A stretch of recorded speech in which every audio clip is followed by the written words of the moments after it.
All right, we are live today. Weckert Realtors Main Edge live. Okay, we've got our new email address up.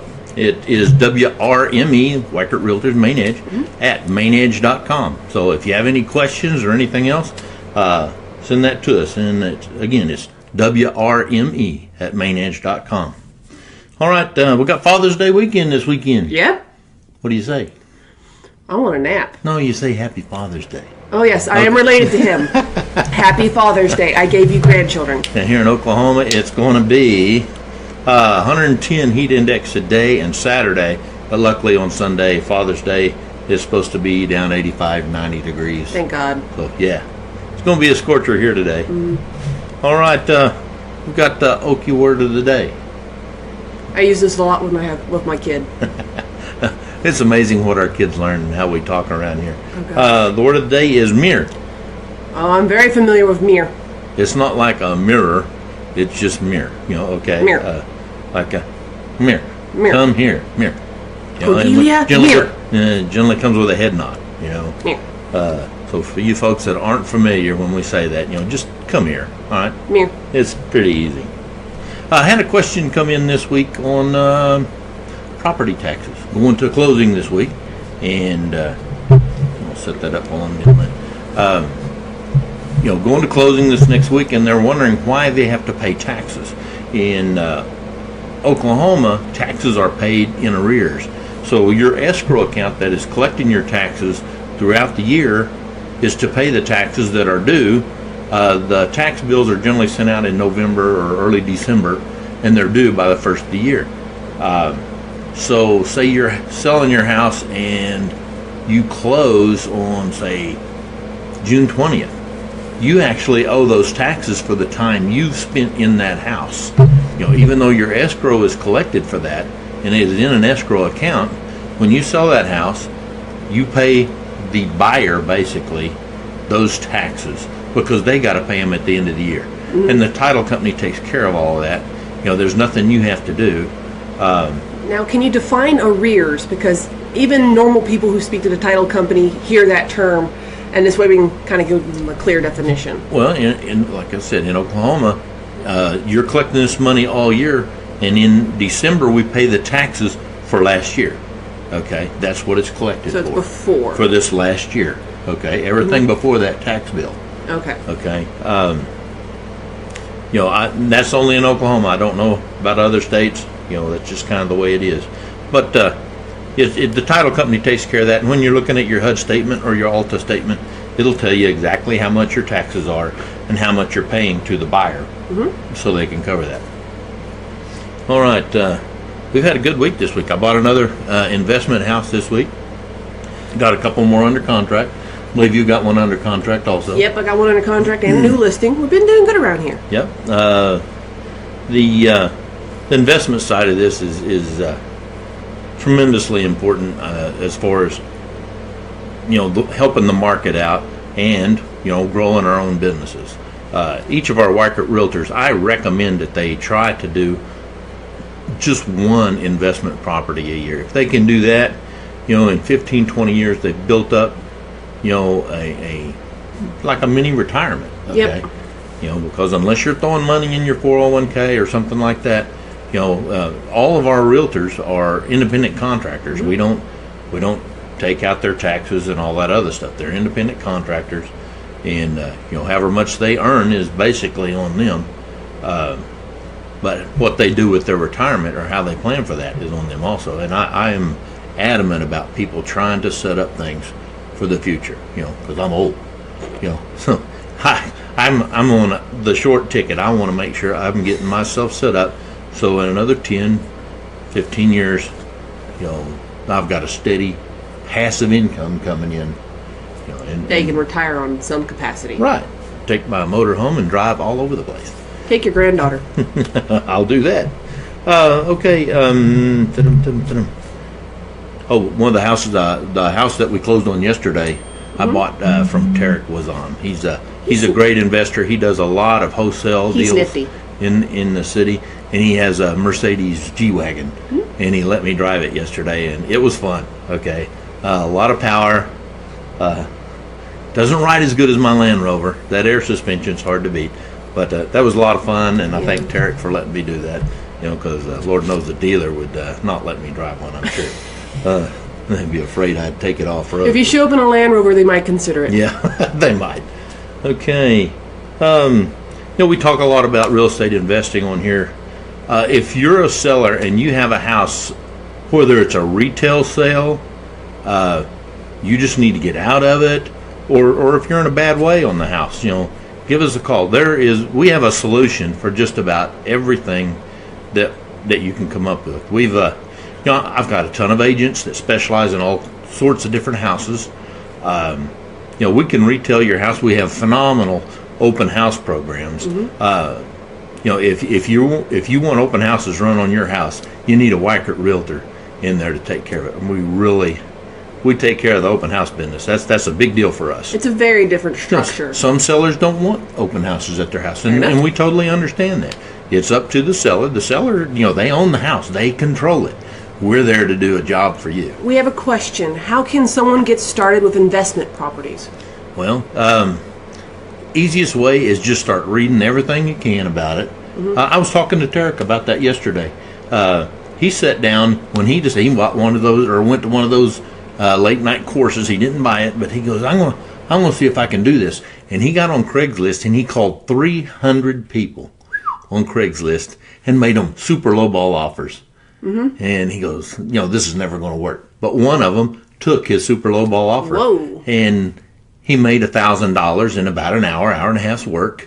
And he goes, hey, this is a lot easier than what he was doing before, a manual labor job. Yeah.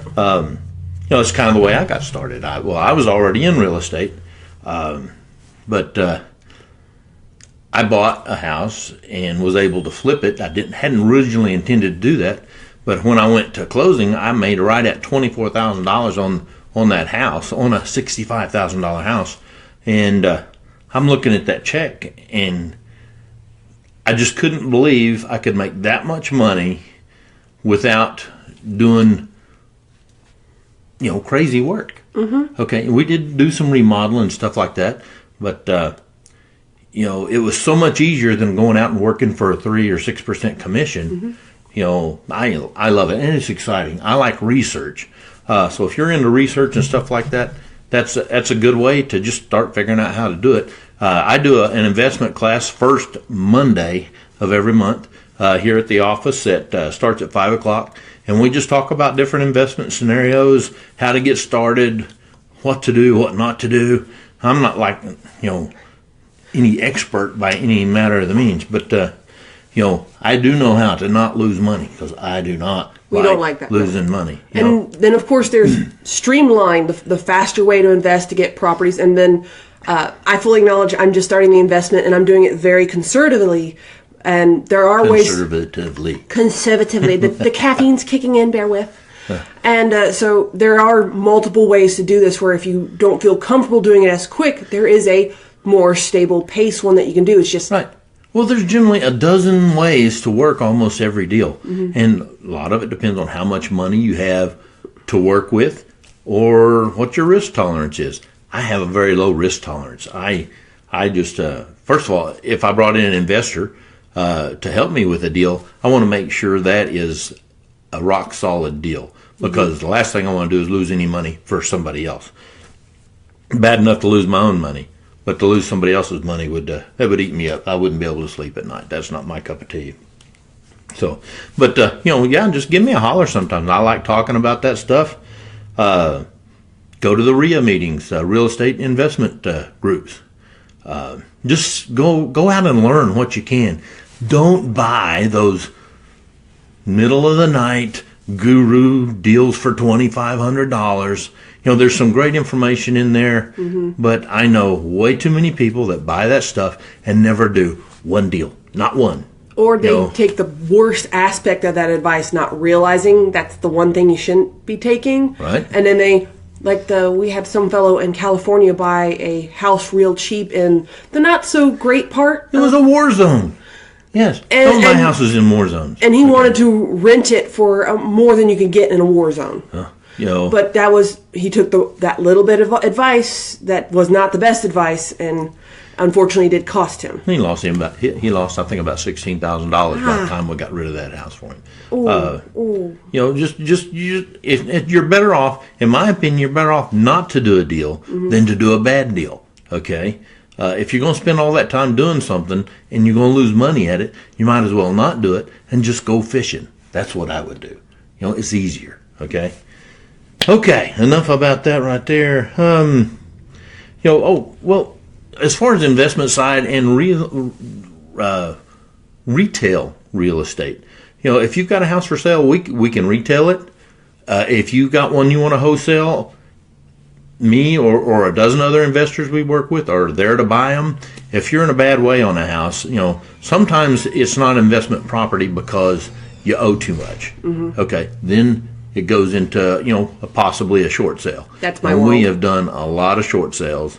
One way or another, we can help you out of that property and get you back into life where you can function as a normal human being. Once people get behind or get in a bad way, it's just hard for them to focus on what they need to do, and that's part of what we do. There's also deals that we've went in and bought houses that the people still get to live in. They rent them back. We give them the option to buy it back. We have a set price in the beginning. There's no imaginary numbers. We put it down in black and white on a contract so everybody comes out good. Because a lot of times you don't have an option. If you're getting ready to lose your house, it's easier to work a deal where somebody else can buy it and rent it back to you, and you get your credit back in shape and buy it back. They don't want to move someplace else. Yeah. They're close to family or whatever, 100 different reasons. We can help you with those deals too. And we like to keep it as black and white and above board as possible because it doesn't benefit anyone to do anything. We follow the rules to a T. We're pretty sticklers. Sticklers about that. Did we have a question there? No, people are joining and sharing. I'm keeping an eye on. Well, good. I'm glad some folks are joining. Hi, people. All right. One of the things I wanted to start today is our ABC series. I know it's kind of silly, but I have this poster that I bought at Walmart probably 20 or 25 years ago. And it was when I was in middle school. Okay, it's a long time ago. 10, 15. It's the how to achieve your dreams, remember your ABCs. And this poster, I know it's kind of weird, but it hangs in my bathroom, okay? When I had my shop at the house where I was doing my eBay business, stuff like that, it was on the bathroom wall. It was the only place we could put it at the time. When you're sitting on the throne and you have nothing else to do, this was before I had iPhones. Okay. It panned out, but literally we didn't have wall space, and it worked out. But I would read that ABCs every day, and it really affects how you think about things. And today we're just going to talk about A. A is avoid negative sources, people, things, and habits. And I can't stress this enough. Get the drama out of your life. Avoid negative things. Just don't allow it. Whether it be people or habits or traditions, start a new tradition or find different people or at least reduce that exposure to them so you can grow and get more positive. I can't remember which guru it is that says, you are basically the 5 people that you associate with. So be very protective of those 5 people that you really, really associate with and have respect for. We're always here. I love helping people, but I can only help them so much. If they're not going to try to help themselves, I get really frustrated with that. And habits. World's worst habit for me is pizza. I love my pizza. Okay, but I limit myself to 1 pizza a month now. Because I could order a large pizza with everything on it and eat it in 15 minutes. It's a terrible habit. We're wired to eat food. It's frustrating, but we just need to avoid any of the negative stuff. Bring the positive stuff in your life. If you don't have a good church home, if there's church, there's your work environment. If you're in a bad work environment, find another job. Realtor. Get in real estate. Real estate's not the easiest job out there. It is not. But it's fun. Okay? And you learn, when you're in business for yourself, you got to be positive.